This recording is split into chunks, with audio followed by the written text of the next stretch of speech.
बेरोजगार इंसान, तू फिर से आ गया इस चैनल पर। आ ही गया है तो सब्सक्राइब तो कर लिया होगा ना तेने। अरे कर ही लिया होगा भाई, तेरे 2 GB डेटा में वेस्ट करवाने के लिए तो बैठा हुआ हूँ यहाँ पर। सुबह सुबह तो उठा है, तुझे गुड मॉर्निंग। अब तूने जो इंट्रो तो देख ही लिया होगा। ये इंट्रो देख के तेरा पूरा पूरा मन किया होगा मैं देखता हूँ कौन बनेगा करोड़पति, जबकि तू खुद तो बाप के पैसे पे लौटा हुआ है, मुफ्त की रोटियां तोड़ रहा है, बेरोजगारी में पूरा पूरा साथ दे रहा है पूरे देश का। तूने देश की GDP गिराने में पूरा पूरा सहयोग दे रखा है, और इस चीज के लिए तुझे सलाम सलाम साहब। बेरोजगारी में पूरा पूरा साथ देने के लिए भारत का। 7वां प्रश्न आपकी स्क्रीन पर ये रहा।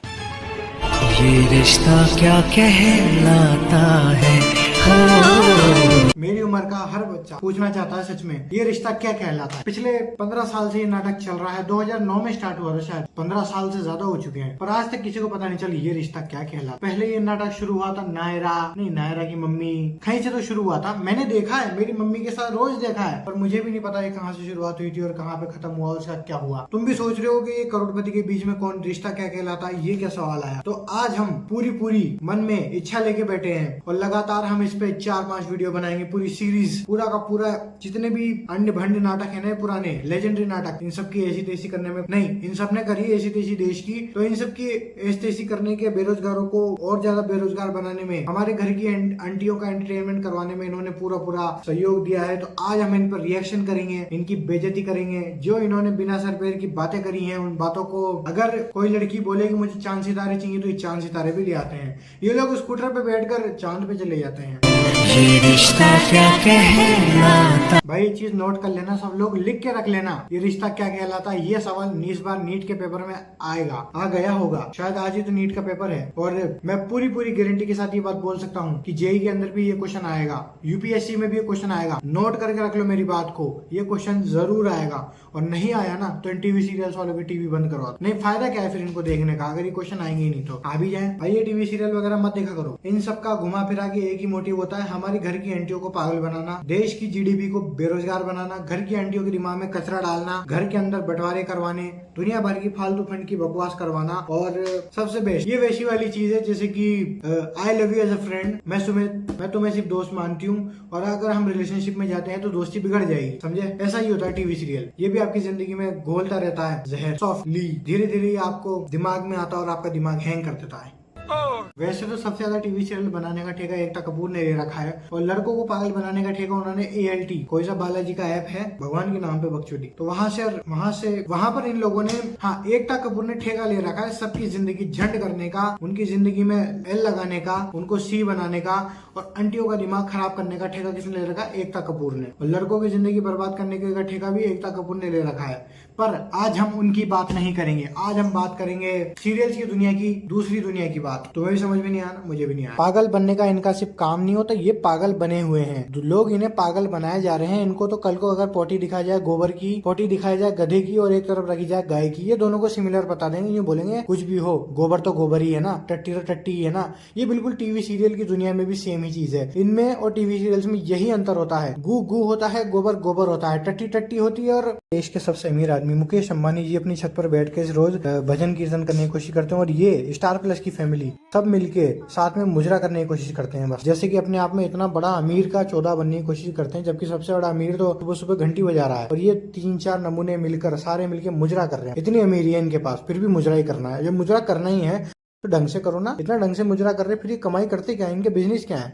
इतना ढंग से मुजरा कर रहे फिर ये कमाई करते क्या है, इनके बिजनेस क्या है? नाचना ही मुजरा है। एक तो साला जब देखो तब इनको शादी करनी है। अंबानी जी ने इतने पैसे अपने बेटे की शादी में खर्च किए ताकि उनसे बड़ा कोई निकले नहीं आगे, पर इनका क्या, ये दूसरी बार शादी कर ली। अरे क्या मतलब बाप का ठेका लगा हुआ है, इतना पैसा है क्या इन पे? बहनचोद हमारे पास भी नहीं है इतना, तो मतलब जिनके पास है वो भी नहीं कर रहे होंगे, पर ये इतनी बार शादी क्यों कर रहे हैं? इनको खुद के विश्वास नहीं है कि हम पे शादी पे, ये बच्चे भी हो गए, ये माँ ये पापा, ये फिर से शादी होगी। अरे क्या भैंस की टांग, कितनी जिंदगी भर शादी करने का ठेका ले रखा है क्या? पिछले 15 साल में इतनी तो शादियां करवा ली इन लोगों ने जितनी हमने खुद की। इस सीन के अंदर ये लोग भाग रहे हैं, इनके हाथ खोल रहे हैं। ऐसा कैसा किडनैप करने वाला चोरी आदमी है जिसने हाथ खोल रखे हैं और मुंह बांध रखा है? अरे मुंह बांध रखा है तो मुंह खोल लो ना यार, क्या बकवास है। पिछले सीन में तो मिल्खा सिंह की तरह भग रहे थे, और इस सीन के अंदर इनका प्रोडक्ट रोड पे भग रहा है तो उसके पीछे नहीं भग पा रहे। क्या हम ये सही कर रहे हैं नायरा? नायरा नहीं, टीना। ये कौन से नशे कर रखे हैं? ये कभी तो इसको मार देते हैं, कभी जिंदा कर देते हैं, कभी किसी और जन्म में दे दिया, कभी इस जन्म में कर दिया, कभी पुराने जन्म कर दिया, कभी इसकी शादी, कभी उसकी शादी। ये रिश्ता क्या कहलाता है इन नाटक वालों को भी नहीं पता। इनके लॉजिक की माँ की बहन कर दी। कभी टीना, कभी नायरा, कभी क्या कभी क्या कभी क्या कभी क्या, मुझे भी नहीं पता क्या क्या क्या, तुम्हें भी नहीं पता। बस गलती से एक बार देख लिया, जब से दिमाग में फिट हो गया। और ये कब तक चलता रहेगा? मुझे ऐसा लगा जब तक मैं मर नहीं जाऊंगा, जब तक ये नाटक आता रहेगा। जिनको पता नहीं है उनको मैं बता दूं, ये नायरा का बड़ा भाई है, बड़े बाप का अमीर चौधा, बेरोजगार और बदतमीज भी। जब आप अपने पापा से मिलोगे स्काई पिंक हो जाएगा एंड स्काई में 2 रेनबोज निकलेंगे, फिर बहुत सारी ब्लू बटरफ्लाईज आपके पास आएंगी और उसके बाद व्हाइट लोटस की रेन होगी। ये जो भी बच्चा है ना, ये जब बड़ा होकर इस सीरियल को वापस देखेगा ना कि मैंने क्या बकचोदी करी थी, मेरा बेस किन चीज़ों पे डिपेंड करता है, तो वो भी सोचेगा वाह मैं कहाँ आ गया। पिंक आसमान, सफ़ेद रोज़, ऐसा रोज़ वैसा रोज़। पैसे के लिए क्या करना पड़ता था मुझे रोज़ उस वक्त।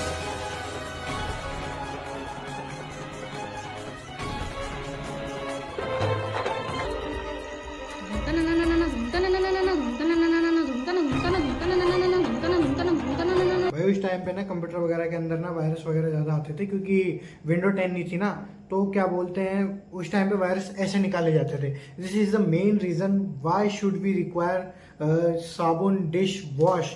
लैपटॉप को धोया जाता था, कंप्यूटर की CPU को धोया जाता था, हार्ड डिस्क को धोया जाता था वायरस साफ करने के। जरा सा तो मिलो में, अरे ना मैं नाच रही है, 2 घंटे तक नाच ली, 4 घंटे भी नाचती रहेगी, नाचती रहेगी गोपी बहू। पर क्यों नाच रही है, किस लिए नाच रही है, किसी को नहीं पता। वाह वाह वाह, मेरे रंग दे बसंती चोला, पर क्यों मेरा दिल बोला। बेचारी गोपी बहू पता नहीं क्यों नाच रही है, किसके लिए नाच रही है, बस नाच रही है। ये है गोपी बहू का हस्बैंड, जिसको आप अच्छे से जानते होंगे। इन भाई साहब की एक पुरानी रील बहुत वायरल हो रही थी कि अहम जी ने गोपी बहू ने अहम देख लिया। अगर तुम मेरी बात नहीं सुनोगी ना तो तुम देखना, मुझसे बुरा कोई नहीं होगा। बंद करो अपना ये तमाशा और उठो। अब मुझे मेरी ग्रीन टी दो, अभी के अभी। ओ भाई मारो। देखा है कभी इतना ईमानदार, इतना बढ़िया पति? मुझे ग्रीन टी चाहिए, तुम मर गई तुम मर जा, भाड़ में जा, पर ग्रीन टी पिला के जा। ऐसा पति दुनिया में किसी को ना मिले तो सिर्फ गोपी बहू को मिले और उसी के पास ही रखे। ये जहर उन्हीं के पास रहना चाहिए, कहीं और नहीं फैलना चाहिए। ये चीज इंडिया के बाहर नहीं जानी चाहिए, ये इंडिया के अंदर रहनी चाहिए। India is not for beginners, you know if you know। कसम है माता पार्वती की, कसम है अपने पुत्र गणेश की। ओ कोगली, जा रसोड़े में जा, अपना काम कर, ठीक है ना। ज्यादा नेता बनने की जरूरत नहीं है, पर ये तो नेता बन रही है, भगवान को टारगेट कर रही है। भगवान होंगे अपने मंदिर में, पहले आओ मेरी समस्या पूरी करो। ऐसे अगर सब भगवान मान जाते तो हम सबसे पहले पाकिस्तान की शांति की बात करते। ओम जय श्री श्याम, जय श्री महाकाल, जय श्री राम। पाकिस्तान को कर दो सुहा। मेरे एक बात समझ में नहीं आ रही, लोग बोल रहे पाकिस्तान को खत्म कर दो, डिस्ट्रॉय कर दो पूरा का पूरा, पाकिस्तान को इस बार तो उड़ा दो, बम लगा दो। पर एक बात बताओ, तुमने उड़ा दिया, उसके बाद क्या? ज्यादा से ज्यादा मुसलमान तो हमारे हिंदुस्तान में भरे हुए हैं, पाकिस्तानी आतंकवादी टाइप के, तो उनका क्या करोगे फिर?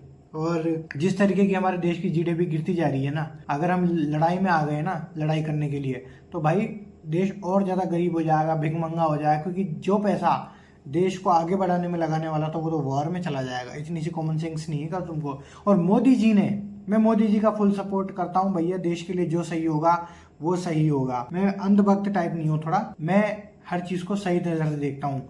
अगर मोदी जी ने बांध बंद कर दिया तो कैसे कर दिया? यार मीडिया दिखाने लग रही है मोदी जी ने बंद करवा दिया। मोदी जी ने वो जो बिल बना हुआ था ना, उसे खारिज कराया। वहां अगर डैम बनाने जाएंगे तो कम से कम 5 साल लग जाएंगे। तो नदी का पानी तो नहीं रुकने वाला अगले 5-6 साल तक। ये पानी वानी रोका कुछ नहीं होता है सब, ठीक है ना। Modi, it's a miracle, she is back. What the fuck? कुछ भी